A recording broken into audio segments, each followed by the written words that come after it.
Энэ охин 10 жилийн сурагч байхдаа цагийн ажилтнаар CU-д орж 2 жилийн дотор дэлгүүрийн менежер болж харин одоо тун удахгүй CU-гийн франчайз эзэмшигч болохоор хүлээж байна. Сайн байцгаана уу? Наа Бүжлам гэдэг. Бүжинлам 1-р ангид ордог жилдээ сансаргүй явдлаас болж бүтэн төлөгдөж зүүн чихний сонцоглоо алджээ.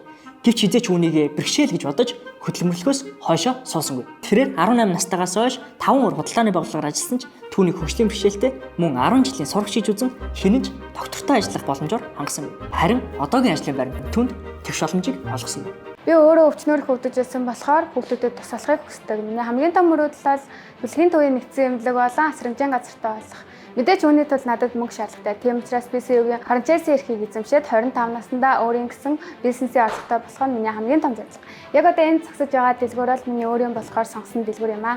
Бүжинлам ажлаа хийх хажуугаар эсэлтийн ерхий шалгалтаа өгж соёл урлагийн их сургуулийн найруулагчийн ангид суралцдаг бөгөөд зарим нэгэн амралтын өдрүүдээр асрамжийн газруудаар очиж сайн дурын ажил хийдэг байна. Тэрээр өнгөрсөн жил CU-гийн менежерүүдийн дундх шалгаруулалтанд амжилтаараа 190 менежерээс 2 дугаар төвчигдэж ажиллаж байгаа 4 дэгчилдээ өөрөөсөө 5 дэлгүүрийн менежер бэлтгээд амжижээ. Энэ залуухан хэрний хаттай охин удахгүй өөрөө ажил олгогч болоод өөртөө олгогдсон доктортой уян хатан ажлын байрыг олон хөгжлийн бэрхшээлтэй иргэнд мөн сурч өгчих боломжтой залууст олгохоор зорж байна. Хэрвээ танд энэхүү бичлэг таалагдсан бол цааш түгэж өөр олон хүмүүст урам зориг өгөөрэй. Norge Stories 3 дугаар улирлын 5 дугаар дугаар байл.